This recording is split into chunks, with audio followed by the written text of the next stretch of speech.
The member for Fredericton South and leader of his party. Thank you, Mr. Speaker. Apparently, Mr. Speaker, the Premier has never visited the Fredericton Courthouse. It's disgraceful. It's disgraceful, the situation that exists in that courthouse, and the reason for a new courthouse has nothing to do with spending unneeded money. But, Mr. Speaker, New Brunswickers, particularly New Brunswick tradespeople now, as a result of the capital budget, may be looking for work next year that they weren't counting on having to look for. New Brunswickers also are looking for help on their heating bills. Both of these dilemmas could be solved by ensuring the provincial budget provides financing for homeowners and small businesses to overcome the upfront costs of upgrading their homes and buildings. A study entitled The Economic Impact of Improved Energy Efficiency in Canada found that energy efficiency upgrades would be an engine of economic growth for New Brunswick, creating 1,800 new jobs a year, jobs that are right around the corner. Will the Minister of Finance ensure the ordinary budget includes measures to unlock these savings and create these opportunities for work next year? The Honourable the Premier.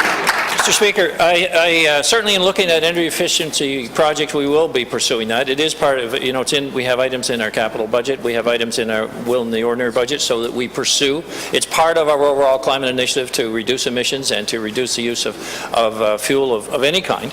But I would suggest if the member of the third party, the leader of the third party is actually, you know, interested in having, you know, costs that are reasonable for taxpayers of this province in terms of heating costs, in terms of being able to afford electricity or heating source of any kind, then I would suggest he come on side with like his Green colleagues in BC and help us to move a natural gas program that would actually allow a reduction in costs, a reduction in fuel for an interim period here. Because right now our cost of gas here in the province is about 4 to 5 times what it is in BC. And you know, that's because they have a program. And so I'm just hopeful that he will communicate with the Greens of the West and we can get a plan for the East. Thank you, Mr. Speaker. Member for Fredericton South and leader of his party. Mr. Speaker, once again, for the record, the Green Party in British Columbia has opposed and used their vote to oppose the NDP's strategy to develop LNG in British Columbia. But the thing is, Mr. Speaker, the greenest energy and the cheapest energy is the energy you no longer need to use. This is what the Premier needs to understand. The economic impact of improved energy efficiency study found that helping New Brunswickers upgrade their homes and businesses could increase New Brunswick's GDP by $700 million annually. And, Mr. Speaker, it gets even better. A serious focus on energy efficiency could bring hundreds of millions of dollars in tax revenue to support our public services. Mr. Speaker, instead of the fixation the Premier has with fracking, so even more fossil fuels will be burned on this planet, he could be climate friendly and fiscally responsible by hitching our wagon to the economic power, a rocket engine, in fact, Mr. Speaker, of energy efficiency. Will he do this?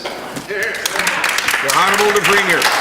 Mr. Speaker, a rocket engine to high prices that people can't afford in the province. So there's a balance. There's a place working forward here, as we've said all along. There's a balance between heavy oil moving into a transition fuel that is so much cleaner, which would be gas, and then moving on into renewables when they are at a time affordable for the people of this province. And as far as the concept of the cheapest energy is no energy, well, step outside. It's pretty cold today, and there's people using energy not only to get here, but to stay warm. So in the foreseeable future, we're going to need a fair amount of energy that cannot be supplied affordably through green technology only. So we want more renewables without any question. But let's be balanced about this, and that's the part, is that in this process of what we're talking about moving forward, it is very much balanced. But what is exciting is that one of the greenest provinces noted in our country is moving in a program of shale gas that they've had for 50 years, but expanding to export.